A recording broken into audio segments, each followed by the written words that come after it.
I had a client call me after her husband had passed away.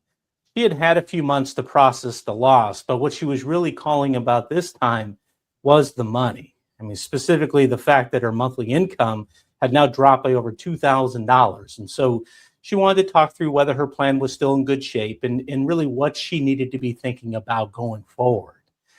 And the hard part is that there was nothing to fix per se. I mean, that income wasn't coming back. And that's just how Social Security works. When one spouse passes away, one check stops, and it stops permanently, of course. Now, for them, they had both claimed Social Security early. And I think, like a lot of people, they just didn't fully realize what the impact would be if one of them were to pass away, especially if they were to pass away early. And that's what this video is about. Most couples, they understand that they have flexibility when they claim Social Security. But what most don't see, I don't think, is what the decision actually looks like in dollar terms. What it means for cash flow during retirement, and more importantly, what it means for the spouse who's still alive when the other one is gone. And so what I'm going to show you in this video is how one Social Security decision made once, and of course it's a permanent decision again, and how that can mean the difference of over $1,700 a month in income now for the surviving spouse. And so we're going to look at the full math, the counter argument, of course, as well, and the three things that can quietly undermine even a good plan. Now, by the end, you'll know exactly what this decision looks like for a couple in the early 60s with around $1.2 million saved.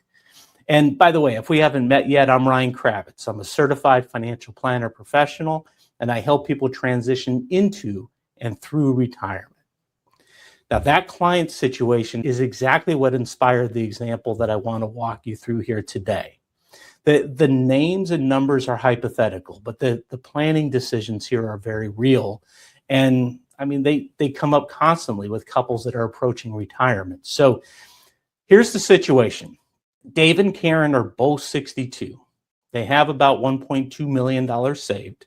Most of it's in Dave's pre-tax 401k. And they're ready to retire. I mean, Dave's Social Security benefit, if he were to take it at his full retirement age, which is age 67, would be $3,200 a month. Karen's would be $2,100 a month. So together, that's $5,300 a month in guaranteed inflation-adjusted income. Now, here's what a lot of couples do. The moment that last paycheck stops, there's a real psychological pull to want to replace it. And it's understandable. I mean, they've been getting paid every 2 weeks for their entire working career. And now all of a sudden, there's no paycheck coming in. Just their savings that they have, that big pot of money now that they've worked so hard to build over all these years. And of course, Social Security that they could turn on at any point. So the natural instinct is just to go ahead and claim it. If Dave claims at 62, he wouldn't receive $3,200 a month. He'd receive roughly $2,240, which is a 30% reduction. Now that's permanent. It's for the rest of his life. And for Karen, instead of getting $2,100, which she would get at her full retirement age, she'd get about $1,470. So instead of $5,300 a month together, like at full retirement age, they would receive $3,710. And yes, because that income's starting to come in now, they're also drawing less from their portfolio in those early years. And that's a very real and valid point, and I'm going to address it directly in a few minutes. But first, let me show you what happens 15 years later on. So let's say Dave passes away. The Social Security rules say that when one spouse dies, one check stops. The surviving spouse keeps whichever benefit is larger. Now, if they both had claimed early, Dave at $2,240 and Karen at $1,470, then Karen keeps Dave's $2,240. Her $1,470 goes away. Now, both of those benefits, of course, would have grown with cost of living adjustments over the years. So the actual dollar amounts at that point would certainly be higher than that. But the relationship here between the two stays the same. And so does the drop. Now, Karen still loses the smaller check and she keeps the larger one. That's a significant drop in income.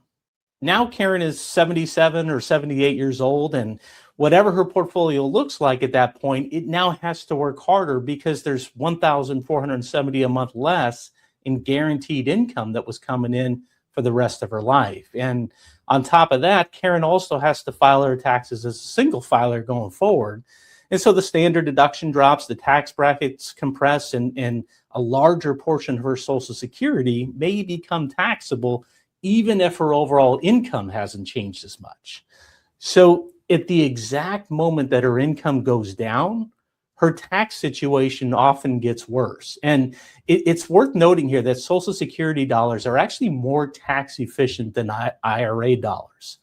Every dollar that she pulls from a pre-tax IRA is fully subject to income tax. But with Social Security, the worst case scenario is that 85% of it is subject to tax. And then depending upon what her other income looks like and where it's coming from, how much she's withdrawing and all of that, she could pay taxes on meaningfully less than 85% of her Social Security benefits. So the larger that survivor benefit is, the more of her income is coming from a source that's at least partially sheltered. Now that matters more than most people realize, I find, especially as a single filer. And so if you put it all together, less guaranteed income, a worse tax situation, and a portfolio that now has to fill a bigger gap, now you can see why the size of that survivor benefit isn't a minor detail. I mean, it's central to how the rest of her retirement plays out.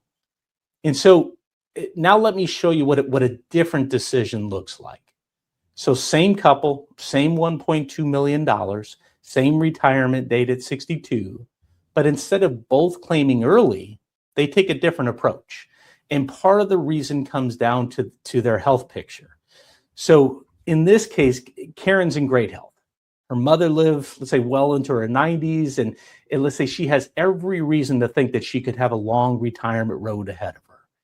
Dave, on the other hand, he's got some family history, maybe some heart issues, and maybe some other health concerns, what have you.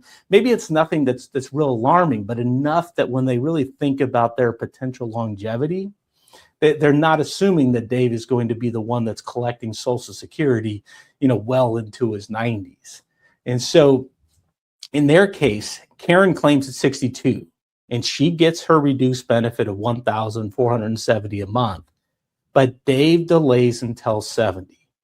And so from 62 until 70, Karen's benefit covers a portion of their expenses, but they also need to pull the rest, of course, in their portfolio, but still meaningfully less than they would have had to if neither of them was claiming anything at all. Now, at 70, Dave's benefit turns on at roughly $3,970 a month. Now, that's because for every year past full retirement age that you delay, your benefit grows by 8% per year. So from 67 to 70, that's 3 more years. That's a 24% increase on top of the $3,200 a month. So now their combined income is $1,470 plus $3,970. So it's about $5,400 a month. Now when Dave passes away, the same scenario, the same timing, Karen steps into Dave's $3,970 benefit and her $1,470 goes away. So that's the same as before. But instead of dropping to $2,240, she's now getting $3,970. That's a $1,730 per month difference in Karen's income that will last for potentially the next 15 to 20 years, depending on how long she actually lives. And because Social Security benefits grow with cost of living adjustments every year, that larger base compounds greater over time. So Karen's COLAs are calculated on $3,970, not $2,240. And over 15 or 20 years, that difference can add up significantly. Now, before we go further, I want to come back to the point that I flagged earlier. And if you're thinking about it right now, that's actually a good sign because it means that you're really thinking through all these things. So, the question is, okay, let's say they go ahead and both claim Social Security at 62. Then, of course, they'd be drawing less from their portfolio in those earlier years. And if that money stays invested, Well, couldn't Karen end up with a larger portfolio when Dave passes away, which would then just help offset the smaller Social Security check? And the answer absolutely is yes, potentially. If the portfolio performs well, if markets cooperate, right, all those things, then there's a very real chance that it's larger down the road. And that's a very legitimate point, and it would be dishonest to ignore it. But here's what that argument misses. The Social Security income is guaranteed and inflation adjusted for the rest of Karen's life. The portfolio isn't. It's subject to market risk, sequence of returns risk, and the uncertainty of how long it needs to last. A larger portfolio certainly helps, but it's fundamentally a different kind of asset than a guaranteed monthly check that she can never outlive. So think about the actual experience and what it actually looks like for somebody that's 77 or 78 years old. If the split strategy is, as I refer to it, and I'm not the only one that does, but that's Karen filing earlier with the small benefit, and then with Dave filing late, like at age 70 with the larger benefit. That's the split. So, if the split strategy worked, and Karen has $3,970 a month coming in guaranteed, then she has a stable income floor. I mean, she could spend confidently and draw from her portfolio for the extras. Now, imagine the alternative. Markets had a rough stretch, perhaps. Maybe the next 10 to 15 years in the markets are not as strong as the last 10 to 15 years, as an example. Well, maybe then the portfolio didn't grow the way that they had hoped, and now her guaranteed income that she has is $2,240 a month. So she's not just dealing with a smaller check. She may also be having to meaningfully cut back on how she lives at an age when there's far fewer options and the ability to now course correct. It's also worth noting that how much this decision really matters, that depends on how much you have saved. And more specifically, how large a role that Social Security plays in your monthly income. For a couple with, let's say 1.2 million, like we're talking about here, Social Security is likely a meaningful part of their retirement income. But for a couple, let's say with $5 million or more, well, the portfolio is doing much more of the heavy lifting, regardless. And then a smaller survivor benefit is much easier to absorb. The real question isn't just the portfolio number, though. It's also what percentage of your monthly expenses that Social Security is covering. The higher that percentage, the more this decision matters. And for many couples that are watching this, that percentage is larger than they realize. And even once you've decided this strategy makes sense, there are 3 specific things that can quietly derail it. So let me walk through each of these one by one. The first is how the portfolio is positioned during those bridge years. So from 62 to 70, while Dave is delaying, the household is then having to pull more from savings. And so the risk here to watch is sequence of returns. If markets struggle early in retirement and the portfolio is invested aggressively, well, the combination of poor returns and ongoing withdrawals can really do real damage here. And that's why it's important to make sure to keep a portion of those bridge year funds in more conservative, more stable assets so that you're not forced to then have to sell equities or stocks or stock funds at a time when you just need it to cover your living expenses. The second is Medicare premium surcharges, or IRMA. So Medicare looks at your income from 2 years prior when they set your premiums. So an income spike in early retirement can then follow you into higher Medicare costs at 65. So in Karen and Dave's case, this really isn't a concern. The 2026 threshold where IRMA kicks in for a married couple is $218,000 of modified adjusted gross income. And so for them, even pulling $100,000 a year from the portfolio plus Karen's Social Security, they're nowhere near that. But for couples that have larger portfolios or have other income sources, or for those that are doing significant Roth conversions, this is something that's worth mapping out, because most people don't see it coming until they get that letter later on down the road. Now, this third one, I don't see this all the time, but I do see it now and again. So I want to mention it here. And that is the mistake of choosing the wrong benefit to delay. I've seen couples where the higher earner claims early, and it's often because maybe they're burnt out or just feel like it's the right time. And so they just go ahead and do it. And then, for whatever reason, the lower earner delays. But remember, if the higher earner passes away, the surviving spouse is then left then with that permanently smaller income floor. The higher Social Security benefit is the one that's worth delaying.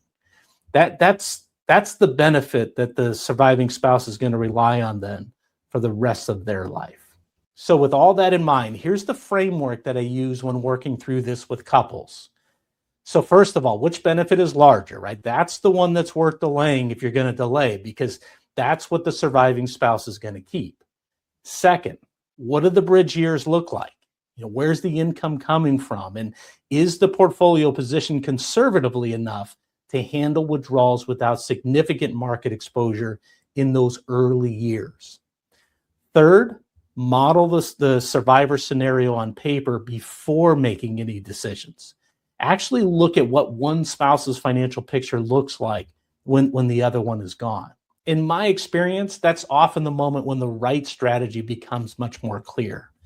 I did a full video actually walking through exactly that. We looked at some of the things that happen to a spouse's income and what their plan looks like when their partner passes away. So I'll go ahead and link to that video there in the description.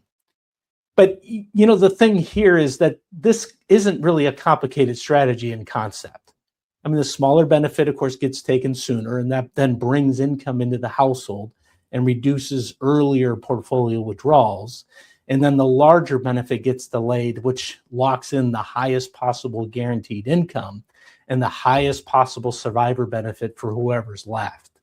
But the execution is where it connects to everything else. Which benefit gets delayed, how the bridge years are funded, and how the portfolio is positioned. Those decisions interact in ways that aren't always obvious until you lay it all out. Now, if you'd like to learn more about how I work with people and explore what it might look like to work together, there's a link in the description to go ahead and get started, because this is really one of those decisions that you only get to make once. And the couple that thinks it through carefully is in a very different place 15 or 20 years from now than the one that doesn't. I want to thank you for watching.